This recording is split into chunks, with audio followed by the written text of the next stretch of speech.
আল্লাহ রাব্বুল আলামিন বলেন অনুফিখা ফিস সূর, প্রথমবার যখন সিংহায় ফুৎকার দেওয়া হবে, ফাসাইকা মান ফিস সামাওয়াতি ওয়া মান ফিল আরদ ইল্লা মান শাআল্লাহ। আল্লাহ তাআলা বলেন ওই সিংহায় ফুৎকারের আওয়াজে ফাসাইকা মান ফিস সামাওয়াতি ওয়া মান ফিল আরদ, আসমান এবং জমিনের মাঝে যত প্রাণী আছে, যত প্রাণ আছে, সিংহায় ফুৎকারের আওয়াজে প্রথমে তারা অজ্ঞান হয়ে যাবে।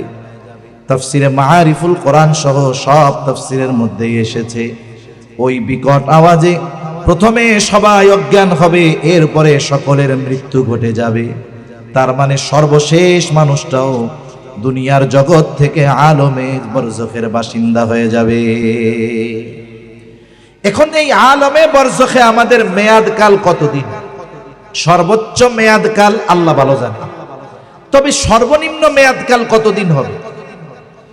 হাদিসের মধ্যে আসছে প্রথমবার সিংহায় ফুৎকারের দ্বারা সর্বশেষ প্রাণীটাও যখন, মানুষটাও যখন আলমে বরজখের বাসিন্দা হবে, এরপরে দ্বিতীয় সিংহায় ফুৎকারের মাধ্যমে আবার সকলে পুনরুজ্জীবিত হবে। এই যে দুই সিংহায় ফুৎকারের মধ্যবর্তী সময়টা হলো একটা মানুষের জন্য সর্বনিম্ন আলমে বরজখে অবস্থানের মেয়াদকাল। এখন এই দুই সিংহায় ফুৎকারের মাঝে ব্যবধান কত সময়? তাফসীরের মধ্যে এসেছে হাদিসের আলোকে যে দুই সিংহায় ফুৎকারের মাঝে ব্যবধান হবে কমপক্ষে 40,000 বছর। কত বছর? 40,000 বছর। ثم نفخ فيه أخرى فإذا هم قيام ينظرون। এই থুম্মার মধ্যে পার হয়ে যাবে 40,000 বছর। দ্বিতীয়বার সিংহায় ফুৎকার যখন দেওয়া হবে, প্রত্যেকের অবস্থান স্থল থেকে উঠে দাঁড়িয়ে যাবে, ডানে বামে তাকায় দেখতে থাকবে কি অবস্থা। কুরআনুল কারীমে আল্লাহ তাআলা আরেক জায়গায় বলেন ওয়ানুফিখা ফিস সূরি ফাইদা হুম মিনাল আজদাসি ইলা রাব্বিহিম ইয়ানসিলুন। এখানে দ্বিতীয়বার সিংহায় ফুৎকার উদ্দেশ্য। এই সিংহায় ফুৎকার দেওয়ার পরে প্রত্যেকের অবস্থান স্থল থেকে উঠে যাবে। ইলা রাব্বিহিম ইয়ানসিলুন, সকলেই তাদের রবের দিকে ছুটতে থাকবে, সকলেই রবের দিকে ছুটতে থাকবে। অবস্থাটা কেমন হবে? নবীজি সাল্লাল্লাহু আলাইহি ওয়াসাল্লাম বলেন কিয়ামতের দিন সকলকে যখন পুনরুত্থিত করা হবে, সকলে কবর থেকে উঠবে, এইবার সকলে বিবস্ত্র অবস্থায় থাকবে। আয়েশা সিদ্দিকা রাদিয়াল্লাহু তাআলা আনহা বলেন ইয়া রাসূলুল্লাহ, একজন কি আরেকজনের দিকে তাকাবে না? মানুষেরা কি লজ্জা পাবে না? নবীজি বলেন আয়েশা, মানুষ এতটা ভীত চিন্তিত থাকবে যে একজন আরেকজনের দিকে তাকানোর কথা চিন্তাও করবে না। অনেক সময় আবহাওয়ার সাথে সাথে মানুষের মনের অবস্থাও পরিবর্তন হয়। যেমন আপনি সকাল 9টা 10টা 11টার দিক একেবারে পরিষ্কার আকাশ, ঝলমলে রোদ, এই সময় দেখবেন মনের অবস্থা একরকম, কিন্তু 10 মিনিটের মধ্যে হঠাৎ করে দেখা গেল গোটা আকাশ কালো মেঘে মেঘাচ্ছন্ন হয়ে গেছে। এত পরিমাণ মেঘ মনে হচ্ছে রাত্র নেমে গেছে। এই সময়টা আপনি এই 5-10 মিনিটে আবহাওয়ার পরিবর্তনে দেখবেন মনের মধ্যেও একটা পরিবর্তন চলে আসে, চিন্তা আসে, রে ঝড় আসতেছে, মেঘ আসতেছে, একটা ভয়ানক অবস্থা সৃষ্টি হয়ে যায়। কিয়ামতের ময়দানে বিচার কার্য কিছুই শুরু হয় নাই, শুধুমাত্র হাসরের ময়দানের অবস্থা আবহাওয়া অবলোকন করে মানুষের পরিস্থিতি এমন হবে যে যার কবরে আযাব ছিল সে মনে করেছিল এটা জাহান্নাম, হাসরের ময়দানে উঠে সে মনে করবে কবরে আমি আরামে ঘুমিয়েছিলাম। এজন্য আল্লাহ রাব্বুল আলামিন বলেন, মানুষেরা বলবে ক্বালু ইয়া ওয়াইলানা মান বা'আসানা মিন মারকাদিনা হাযা মা ওয়া'আদার রাহমানু ওয়া সাদাকাল মুরসালুন। মানুষেরা বলবে হায় দুর্ভোগ, কে আমাদেরকে আমাদের অবস্থান স্থল থেকে জাগিয়ে দিল? মান বা'আসানা, কে আমাদেরকে জাগিয়ে দিল? জাগানো যায় কাকে? বলে যে ঘুমিয়ে থাকে তাকে, ঠিক কিনা বলেন? এইবার ফেরেশতারা অথবা মুমিনরা জবাব দিবে। দেখেন আগের অবস্থা কষ্টের ছিল, কিন্তু হাসরের ময়দানের অবস্থা দেখে আগের অবস্থাটাকে সে মনে করতেছে আমি ঘুমায়াছিলাম। মুমিনরা অথবা ফেরেশতারা জবাবে বলবে হাদা মা ওয়াদার রহমান, এটাই হলো দয়াময়ের সেই প্রতিশ্রুত দিবস, যেই দিবসের ওয়াদা তিনি দিয়েছিলেন। এটাই তো রবের সেই প্রতিশ্রুতি। ওয়া সাদাকাল মুরসালুন, ওনার প্রেরিত মহামানবেরা রাসূলগণ এই দিবসের সত্যায়ন করেছিলেন। এটাই সেই দিবস যেই দিবসের এক নাম হলো ইয়াউমুল কিয়ামা, যেই দিবসের এক নাম হলো ইয়াউমুল হাসর, একত্রিতকরণ দিবস। এই দিবসের এক নাম ইয়াউমুল জাযা, এটাই হলো সেই প্রতিদান দিবস, যেই দিবসে মানুষকে দুনিয়ার কর্মের পূর্ণ প্রতিদান যিনি প্রদান করবেন তিনি কে? দুনিয়ায় একটা মানুষ যদি সব ভালো কাজ করে, এই ভালো কাজের পূর্ণ প্রতিদান আল্লাহ তাআলা তাকে দুনিয়ায় দেন না, দুনিয়ায় দেওয়া সম্ভব না। যারা খারাপ কাজ করে, অপরাধ করে, এই দুনিয়াতে তাদের ওই কর্মের পূর্ণ প্রতিদান আল্লাহ দেন না, দেওয়া সম্ভবও নয়। এজন্য আল্লাহ তাআলা কোরআনুল কারীমের এক জায়গায় বলেন ওয়া ইন্নামা তুওয়াফাউনা উজুরাকুম ইয়াউমাল কিয়ামাহ, কিয়ামতের দিন আল্লাহ তাআলা প্রত্যেককে তার কর্মের পূর্ণ প্রতিদান প্রদান করবে। এই দিবসটা হলো ইয়াউমুল জাযা, প্রতিদান দিবস। এখন আল্লাহ তাআলা একটা সময় বিচার করবে, মানুষের কর্মের হিসাব নেওয়া হবে। একটা সময় মানুষেরা প্রথমত দুই ভাগে বিভক্ত হয়ে যাবে। আল্লাহ তাআলা বলেন ফারীকুম ফিল জান্নাহ ওয়া ফারীকুম ফিস সাঈর, একটা দল জান্নাতি আর এক দল জাহান্নামী। জান্নাতি জান্নাতে চলে যাবে, জাহান্নামী জাহান্নামে যাবে। জাহান্নামে দুই দল, এক দল বেঈমান যারা অনন্তকাল জাহান্নামে থাকবে, আর এক দল ঈমানদার, তবে দুনিয়ায় গুনার কাজ করছে, ঈমান কোনোমতে নিয়ে মরছে। এই লোকটাও শাস্তি ভোগ করে এক সময় জান্নাতে যাবে। এখন জান্নাতি জান্নাতে গেল, হাসরের ময়দানে কেউ কাউকে চিনবে না, কেউ কাউকে খুঁজবে না, বরং পরিচিত কারো মুখোমুখি হওয়া সে পছন্দ করবে না। অথচ দেখেন একটা বাবা সারাদিন পরিশ্রম করে, 14-15-16 ঘন্টা পরিশ্রম করার পরে সে যখন বাসায় যায়, তার সন্তানের চেহারা যখন দেখে, সাথে সাথে 14-15 ঘন্টার কষ্ট মুহূর্তের মধ্যে দূর হয়ে যায়। ঠিক কিনা বলেন? শহরে পরিশ্রম করে 1 মাস পর বাসায় যখন আসে, কত কষ্ট, নিজে রান্না করে খায়, 5-6 ঘন্টা ঘুম হয় না, যত কষ্ট হোক, বাড়িতে যখন এসে 3 দিন থাকে, সন্তানের চেহারা দেখে, মা বাবার চেহারা দেখে, স্ত্রীর চেহারা দেখে, গোটা মাসের কষ্ট মুহূর্তের ভিতরে চলে যায়। ঠিক কিনা বলেন? তাহলে দুনিয়াতে আমরা কষ্ট দূর করার জন্য, চিন্তা দূর করার জন্য সন্তানদের দেখতে চাই, আর কিয়ামতের মুসিবত এমন, ওইখানে কষ্ট দূর করার জন্য সন্তানকে কেউ দেখতে চাবে না, মা বাবাকে কেউ দেখতে চাবে না, বরং ওই দিন মা বাবাকে দেখা, সন্তানকে দেখা, স্ত্রীকে দেখা তার জন্য আরো কষ্টের কারণ হয়ে যাবে। আল্লাহ তাআলা ওই দিনের অবস্থা তুলে ধরে বলেন ইয়াউমা ইয়াফিরুল মারউ মিন আখিহি ওয়া উম্মিহি ওয়া আবিহি ওয়া সাহিবাতিহি ওয়া বানিহি লিকুল্লি ইমরিইন মিনহুম ইয়াউমাইযিন শা'নুন ইউগনি।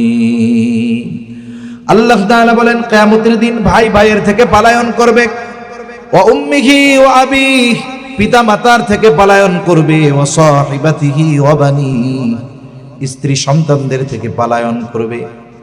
এমনও মানুষ আল্লাহ তাআলার কাছে বলবে আল্লাহ আপনি গোটা পৃথিবীর সব মানুষকে জাহান্নামে দিয়ে হলেও আপনি আমাকে জান্নাত দিয়ে দেন।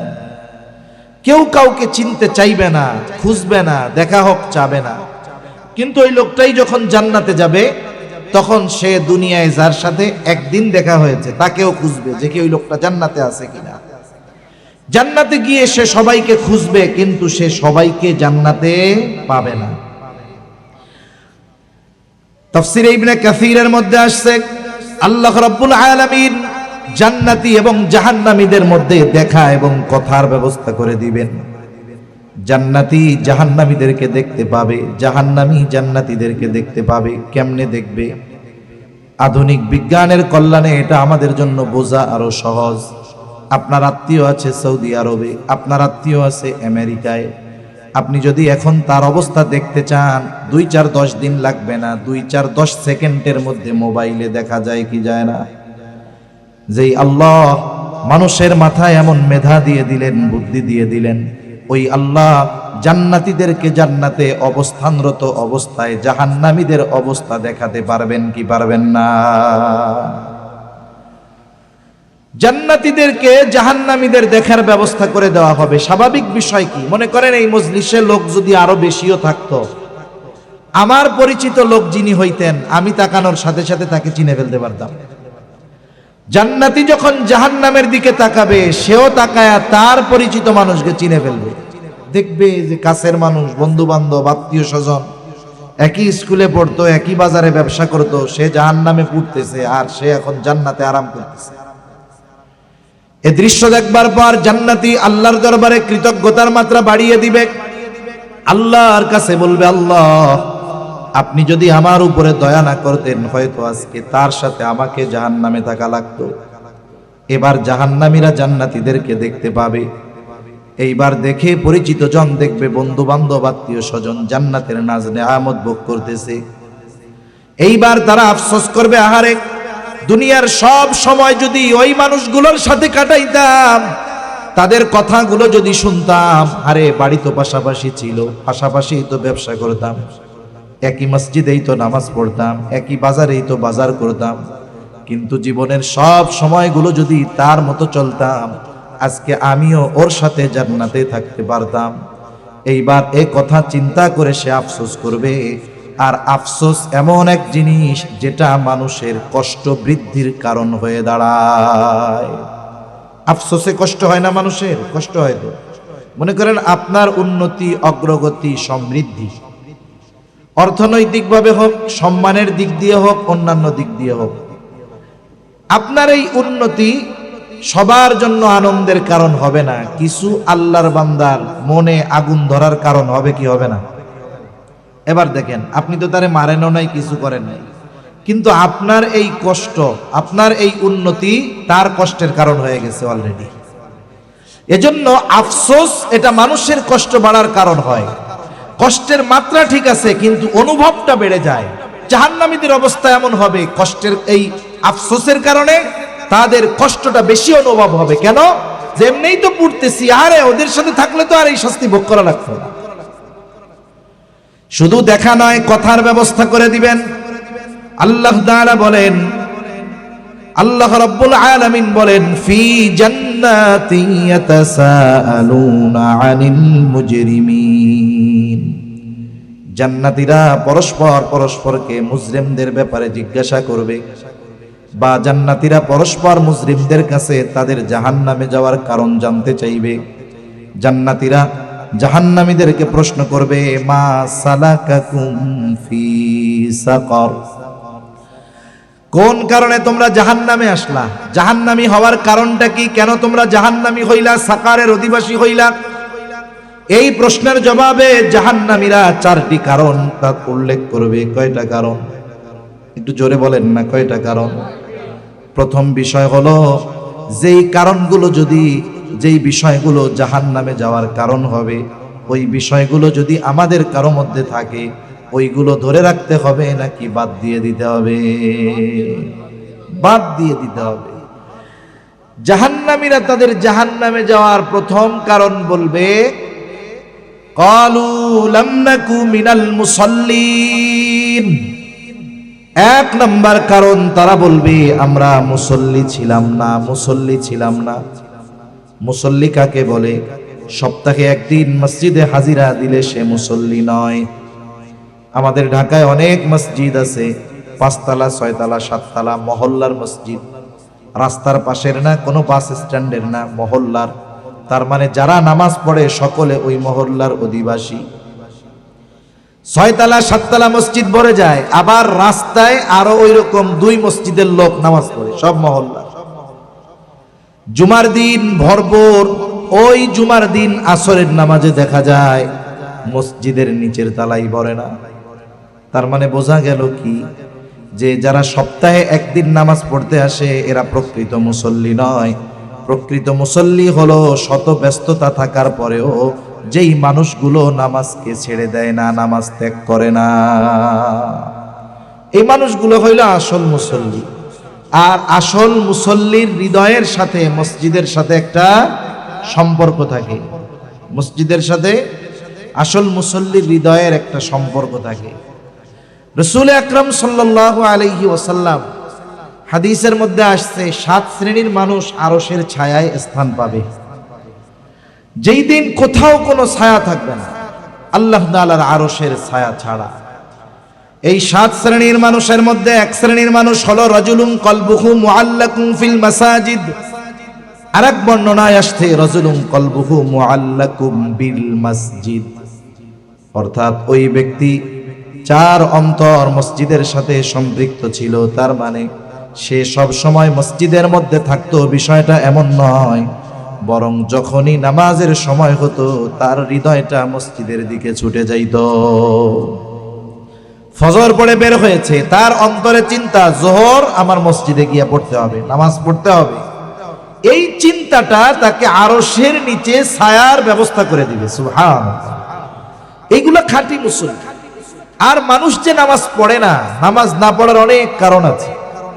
বিশেষ করে মানুষ নামাজ না পড়ার অন্যতম কারণ হলো সে তার কর্মকে প্রাধান্য দিয়ে নামাজ পড়ার সময় পায় না। কৃষক কৃষিকাজ করেন, কৃষিকাজের দোহাই দিয়ে ব্যস্ততা দেখিয়ে নামাজ পড়েন না।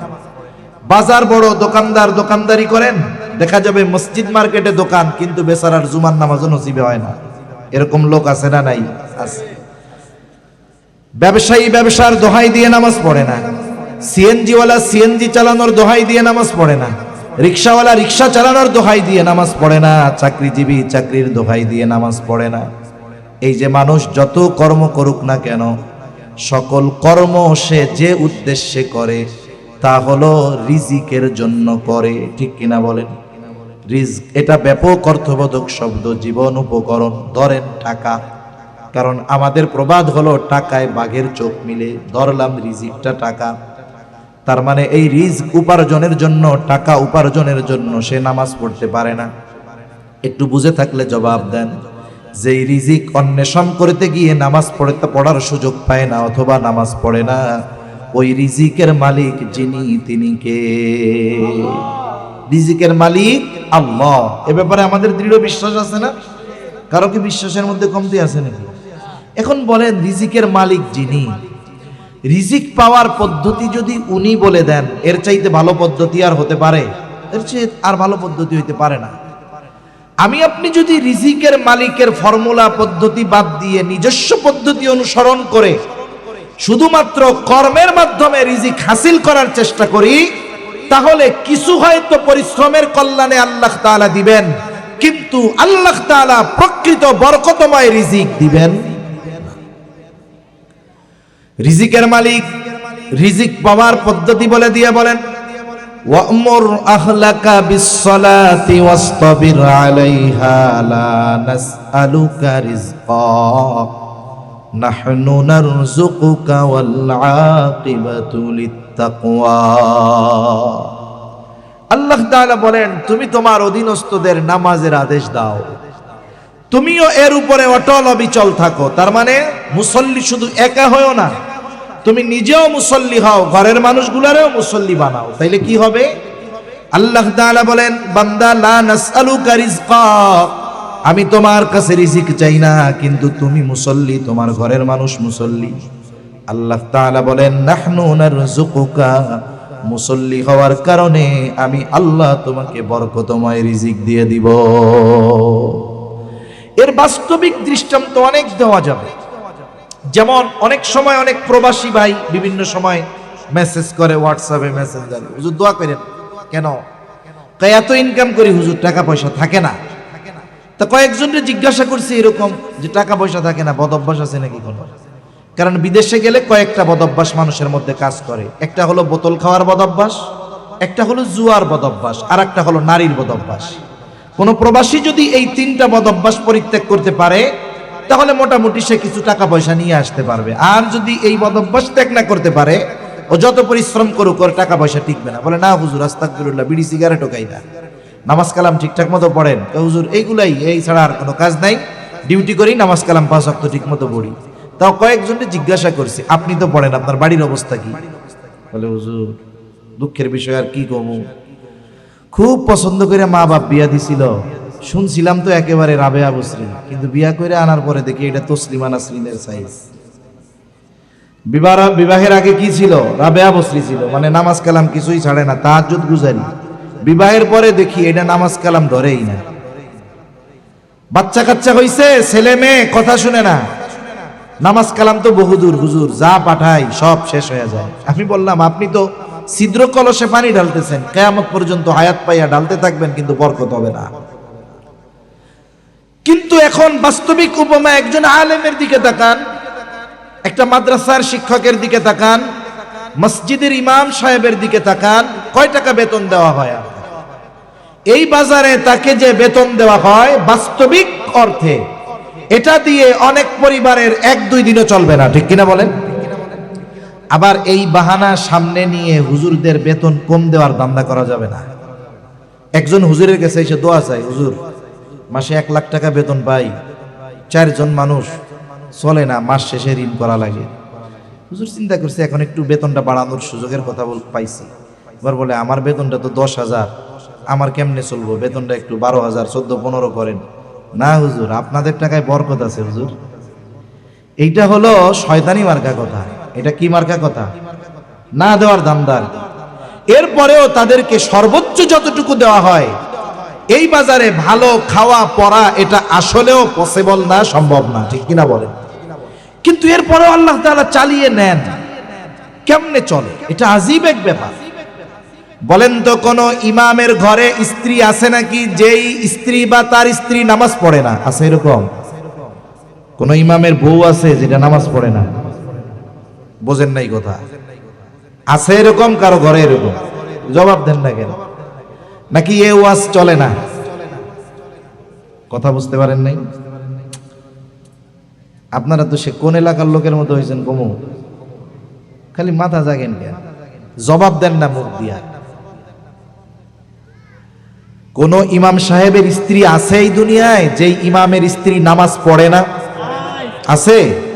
এই তো আশেপাশে হুজুররা আছেন, ওলামা একরাম যারা আছেন তারাও তো করেন না, তার মানে মাঝে মধ্যে আপনাকে মনে হয় নামাজ বাদ দেয়। আপনারা তো কমপক্ষে জোর গলায় বলবেন হ্যাঁ পড়ে বা বাদ দেয় না। কোন ইমামের মা বাবা আছে যে নামাজ কালাম পড়ে না? আছে? কোন ইমামের সন্তান আছে যে নামাজ পড়ে না? মাদ্রাসার শিক্ষক আছে যার স্ত্রী সন্তান কন্যা নামাজ পড়ে না? এরকম নাই, বরং ওইগুলা দাঁড়ানো শেখার আগে আল্লাহকে সেজদা দেয়, ওগুলো প্যান্ট পরা শেখার আগে আল্লাহকে সেজদা দেয়। যে যার ঘরে এইরকম নামাজি আছে সেই ঘরের মানুষের রিজিকের জিম্মাদারি নিবেন না আল্লাহ তাআলা, এটা হতে পারে? বাস্তবে এই জন্যই অল্প হলেও আল্লাহ তাআলা বরকতময় রিজিক তাদের দান করে। তাহলে দুনিয়ায় রিজিক অন্বেষণের জন্য যারা নামাজ পড়ে না, বাস্তবে হলো তারা বোকা। যারা রিজিক অন্বেষণের সাথে সাথে যদি আল্লাহ তাআলার এই আদেশ যথাযথভাবে মান্য করত, উপার্জন যদি কম হতো, ওই কম উপার্জনে যিনি বরকত দিয়ে দিতেন তিনি কে? এজন্য যারা কর্মের দোহাই দিয়ে নামাজ পড়ে না, এই মানুষগুলার মতো বোকা আর কেউ নাই। আখিরাতের কথা এক পাশে রাখেন, দুনিয়া পাওয়ার আশায় হলেও নামাজ শুরু করে দেন। যাদের ঘরে নামাজি নাই, ঘরের মানুষগুলোকে নামাজি বানান, কমপক্ষে দুনিয়া পাওয়ার আশায় তো শুরু করেন। এরপরে এক সময় এটা আখিরাতের দিকে এমনিই ডাইভার্ট হয়ে যাবে ইনশাআল্লাহ। আবার রাসূলুল্লাহ সাল্লাল্লাহু আলাইহি ওয়াসাল্লাম বলেন, আউয়ালু মা ইউহাসাবু বিহিল আবদু ইয়াউমাল কিয়ামাতিস সালাহ। কিয়ামতের দিন সর্বপ্রথম নামাজের হিসাব নেওয়া হবে। হাদিসের মধ্যে আসছে, যার প্রথম হিসাবটা সহজ হয়ে যাবে তার জন্য বাকি হিসাব যিনি সহজ করবেন তিনি কে? স্বাভাবিক পরীক্ষার হলে নিয়মটা এরকম, একজন একটা প্রশ্নের উত্তর প্রথমে নির্ভুলভাবে লিখছে, নির্ভুলভাবে লেখার পরে কি দেখা যায় যে প্রথমটা ভালো হইলে পরের গুলা খারাপ হইলেও ভালো মার্ক পাওয়া যায়। আবার দেখেন যেই ছেলেটা মাদ্রাসার লেখাপড়া ঠিক রাখে, একেবারে সব পড়ালেখা তার ঠিক, এখন পড়ালেখা ঠিক হওয়ার পরে ওস্তাদ ওই ছাত্রটা যদি শাস্তিযোগ্য কোনো অপরাধ না করে, একটু দুষ্টমিও যদি করে, কিন্তু দুষ্টমিটা যদি শাস্তিযোগ্য অপরাধ না হয়, অনেক কিছু আছে ওস্তাদ দেখেও না দেখার ভান করে, ঠিক কিনা বলেন? একজনের হেফজখানায় পড়ে, সবক ঠিক আছে, 7 সবক ঠিক আছে, আমুক্তা ঠিক আছে, পিছনের পড়াগুলো সব মুখস্থ আছে, ভালো মতো লেখাপড়া করে, সব ঠিক মতো দেয়। ও যদি একটু দুষ্টমি করে, উল্টাপাল্টা করে, যেটা শাস্তিযোগ্য নয়, ওইগুলো উস্তাদ দেখার পরেও না দেখার ভান করে যে না পড়ালেখা তো ঠিক আছে, ঠিক কিনা বলে। কিন্তু যেটার লেখাপড়া ঠিক নাই, ও যদি প্রস্রাব করার জন্য 1 নম্বরের ছুটি চায়, আসলেও প্রস্রাব ধরছে, হুজুর কি কইব, এই বয়সে ডায়াবেটিস হয়েছে, খালি একটু পরপর মুততে যায়, অথচ 3-4 দিনে একবারও ভয়ে মুতের জন্য ছুটি নেয় না। কিন্তু একবার যখন ছুটি চায় তখন ওস্তাদের চোখে পড়া যায়। কেন? বলে ওর মূলটা ঠিক নাই, এই জন্য, ঠিক কিনা বলেন। একটু উল্টাপাল্টা চলতে দেখলেই তখন চোখে পড়ে লেখাপড়া ঠিক নাই, আবার ঢ্যাং ঢ্যাঙায় লাফায় লাফায় চলতেছে। আহা, একজনের মূল ঠিক, তার অনেক কিছু দেখেও ওস্তাদ না দেখার ভান করে। আরেকজনের মূল ঠিক নাই, ওর সবগুলোই কঠোরভাবে ওস্তাদ ধরে। কিয়ামতে বুজুর্গানে দিন বলেন এরকম হবে যার নামাজের হিসাব সহজ হয়ে যাবে, বাকিগুলো আল্লাহ দেখেও না দেখার ভান করে বলবে যা তোরে মাফ করে দিলাম। সুবহান। সেজন্য এই দুনিয়ায় রিজিক যদি পেতে হয়, প্রকৃত মুসল্লি হওয়ার বিকল্প আর কোনো কিছু নাই। আখিরাতে যদি নাজাত পেতে হয়, জান্নাতে যেতে হয়, ঈমানের পরে বাস্তবিক অর্থে মুসল্লি হওয়া ছাড়া কোনো উপায় নাই। তাহলে জাহান্নামীরা 1 নাম্বার কারণ বলবে লাম নাকু মিনাল মুসাল্লিন, আমরা মুসল্লি ছিলাম না, ওরা মুসল্লি নয়, আমরা মুসল্লি হব। 2 নাম্বার ওয়ালাম নাকু নুতঈমুল মিসকিন, ওরা বলবে আমরা মিসকিন নিঃস্ব যারা, তাদেরকে খানা খাওয়াইতাম না।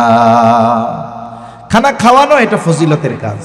কেউ যদি কোনো ধনীকে খানা খাওয়ায়, কোনো গরিব, একেবারে আল্লাহর সন্তুষ্টির জন্য, যার খাবারের প্রয়োজন নাই, তাকেও যদি আল্লাহর জন্য কেউ খাওয়ায়, বলেন তো সওয়াব আছে না নাই? এখন বলেন, যার খাবারের প্রয়োজন আছে, ক্ষুধার্ত, তাকে খাওয়াইলে সওয়াব বেশি না কম? যার খাবারের প্রয়োজন নাই, তাকে খাওয়ালে, যদি আল্লাহর জন্য খাওয়ালে যদি সওয়াব হয়, যার খাবারের প্রয়োজন তাকে খাওয়ালে সওয়াব কমপক্ষে দ্বিগুণ। 1 নাম্বার খাওয়ানোর কারণে সওয়াব, 2 নাম্বার ওই খাবারটা তার প্রয়োজন ছিল, প্রয়োজন মেটানোর সওয়াবও সে পেয়ে যায়। আর নবীজি হাদিসের মধ্যে বলেন, যখন এক মুমিন অপর মুমিন ভাইয়ের কোনো প্রয়োজন মিটিয়ে দেয়, আল্লাহ তাআলা ওই ব্যক্তির দুনিয়া আখিরাতের প্রয়োজন মিটিয়ে দেয়। আবার যদি প্রতিবেশী হয় অভুক্ত, ক্ষুধার্ত, দরিদ্র, তাহলে তার খাবারের ব্যবস্থা করা, এটা একজন মুমিনের ঈমানের দাবি। নবীজি বলেন ওই ব্যক্তি মুমিন নয় যে নিজে পেট পুরে খায়, তার প্রতিবেশী অভুক্ত থাকে। এজন্য আমরা প্রতিবেশীর দিকে খেয়াল রাখবো। অসহায় দরিদ্র যারা আছে, ক্ষুধার্ত যারা আছে, মিসকিন যারা আছে, আমার আপনার অ্যাবিলিটি যতটুকু আছে আমি ওই ক্ষুধার্তদেরকে খাবার দিব, বলেন ইনশাআল্লাহ। আবার দেখেন, দাওয়াত দিয়ে খাওয়াইলে ফজিলত আছে না নাই? আত্মীয় স্বজন দাওয়াত দিয়ে খাওয়াইলে ফজিলত আছে না? আপনার ছেলের বিয়ে দিবেন, মেয়ের বিবাহ দিবেন, দাওয়াত দিছেন, আত্মীয় স্বজন খাওয়ালে ফজিলত আছে তো? এখন খাওয়ানোর পরে যদি টেবিল পাইতা বৈশা থাকে, ওই জায়গায় ফজিলত আছে না? কেন নাই? টাকা পয়সা তো আছে, এই জায়গার ফজিলত তো নগদ। এটা খুব খারাপ এক ধরনের কাজ। দাওয়াত দিয়ে টাকা তোলা, এটা হলো ভদ্র ধরনের ডাকাতি, স্মার্ট ডাকাতি আমরা বলতে পারি, ঠিক কিনা বলেন?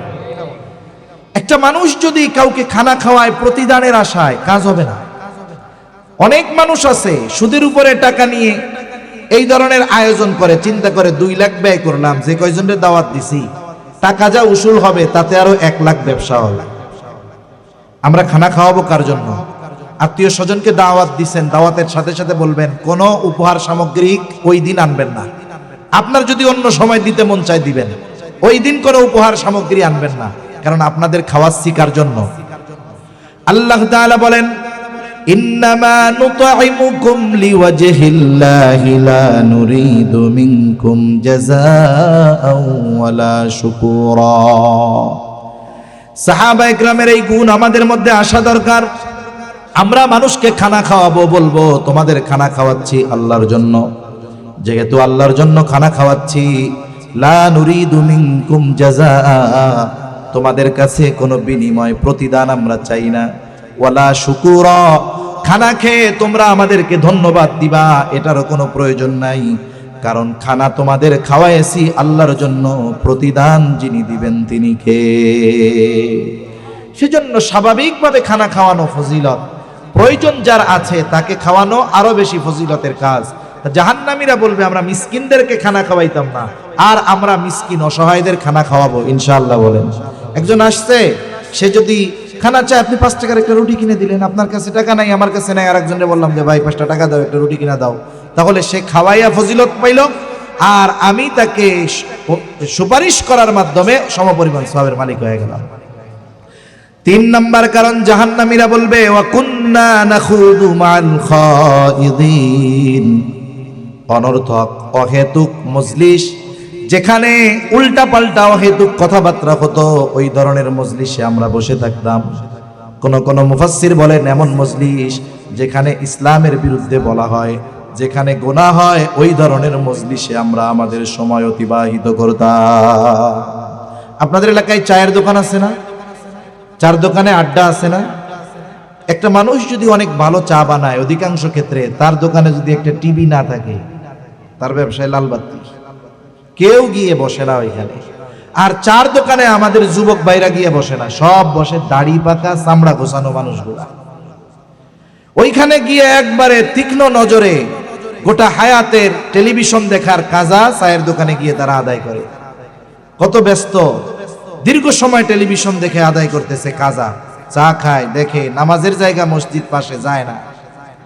সেই জন্য যুবকরা চিন্তা করছে, যেহেতু আমাদের মুরব্বীরা ওই জায়গায় আছে, ওই জায়গায় গিয়ে আমাদের আর চা খাওয়ার উপায় নাই, এই জন্য ওনারা মোবাইলের আমল শুরু করছে। এই যে চায়ের দোকানে যতগুলো মজলিস হয়, বলেন তো ওইখানে তো ঈমান আমলের কথা হয়, ঠিক কিনা? কিসের কথা হয়? যত গীবত, মিথ্যা কথা, অন্যের দোষ, একমাত্র জবানের যত গুনাহ আছে সবগুলোই চার দোকানের মধ্যে হয়, ঠিক কিনা বলেন? কত মানুষ আছে প্রত্যেক দিন দিনের অর্ধেক সময় কাটিয়ে যায় ওই সব দোকানে। মুরব্বী মানুষ, জিজ্ঞাসা করবেন এত সময় চার দোকানে থাকেন কেন? উনি বলবে যে ভাই সময় কাটে না, এই জন্য আছি। এখন ওলামা ইকরাম চিন্তা করলো, ওনার যেহেতু সময় অনেক, তাহলে কিছু সময় আল্লাহর রাস্তায় দেওয়ার জন্য তাশকিল করি। এখন কয়েকজন মিলে গিয়ে ধরছে যে চাচা, আপনার ছেলে তো ঢাকা আছে, বিদেশে আছে, আপনার তো কাজকর্ম নাই, চার দোকানে সময় কাটান, তো এক কাজ করেন, আল্লাহর রাস্তায় এক চিল্লা সময় দেন, দেখবেন যে লাফায় উঠে কয় দুর্মিয়া, আমার মতো ব্যস্ত লোক আর দুনিয়ায় আর কেউ নাই। এরকম লোক তো আপনাদের এলাকায় আলহামদুলিল্লাহ নাই।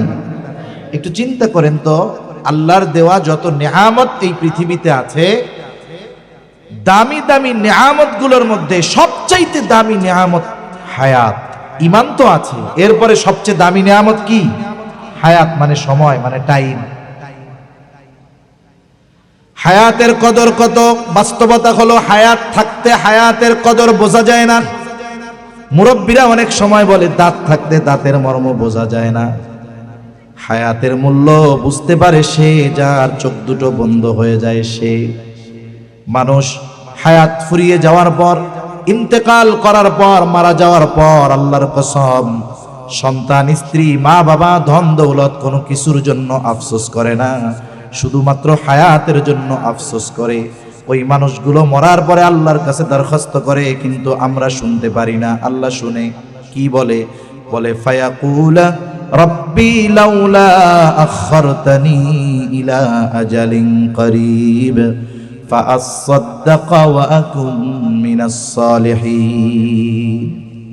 একটু সময় চাই, বলে আল্লাহ রে, যদি একটু অবকাশ দিতেন, একটু সময় দিতেন, দুনিয়ায় পুনরায় ফিরে যাবার, আমার সম্পদ থেকে দান সাদকা করতাম, এত বেশি নেকের কাজ করতাম, ওয়া আকুম মিনাস সালিহিন, আমি নেককার সৎকর্মশীলদের অন্তর্ভুক্ত হয়ে যাইতাম। একটু সময় দেন না। বলেন তো, ওই সময় কি আল্লাহ 1 সেকেন্ড সময় দিবে কাউকে? অথচ যেই 1 সেকেন্ড সময়, কিছু মুহূর্ত সময় মানুষ মৃত্যুর পরে আল্লাহর কাছে কামনা করবে, সেই সময়টা এখন আমাদের কাছে আছে, সেই সময়টা আমাদের কাছে আছে। এজন্য অনুরোধ থাকবে যে আমরা আমাদের সময়গুলোকে বেহুদা পার করব না। হাকিমুল উম্মত আশরাফ আলী থানভী রহমাতুল্লাহি আলাইহি বলেন যে 2 ধরনের মজলিস ছাড়া বাকি সব মজলিসগুলো বিপজ্জনক। একটা হলো দ্বীনি মজলিস, এই ধরনের দ্বীনি মজলিস, এটা মসজিদে হতে পারে, মাদ্রাসায় হতে পারে, কোনো মাহফিলে হতে পারে, এই ধরনের মজলিস। দ্বিতীয় হলো দুনিয়াবি উপকারী মজলিস। অনেক মজলিস আছে দুনিয়ার কল্যাণের কথা বলা হয়, সমাজ উন্নয়নের কথা বলা হয়।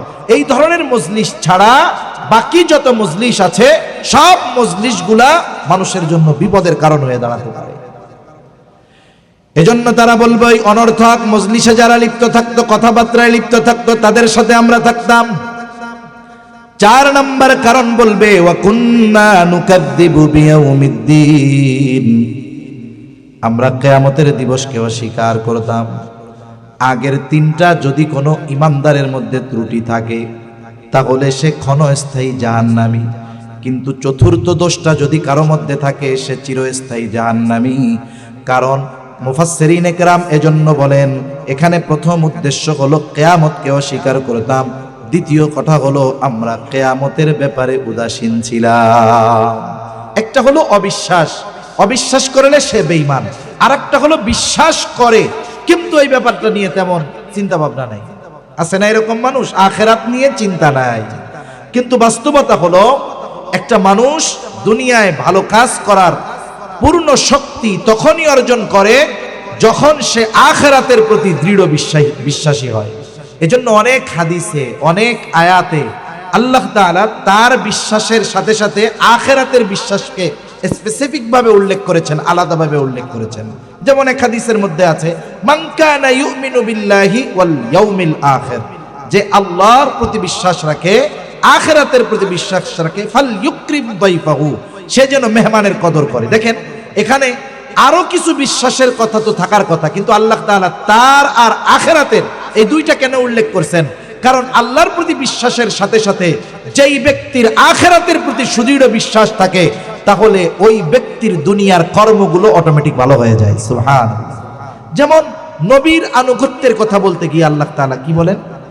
লাকাদ কানা লাকুম ফি রাসূলিল্লাহি উসওয়াতুন হাসানাহ লিমান কানা ইয়ারজুল্লাহা ওয়াল ইয়াউমাল আখির। আল্লাহ তাআলা বলেন অবশ্যই রাসূলের জীবন আদর্শের মধ্যে তোমাদের জন্য উত্তম আদর্শ রয়েছে। এখন এই আদর্শ আসলে কাদের জন্য? আল্লাহ তাআলা বলেন লিমান কানা ইয়ারজুল্লাহা ওয়াল ইয়াউমিল আখির।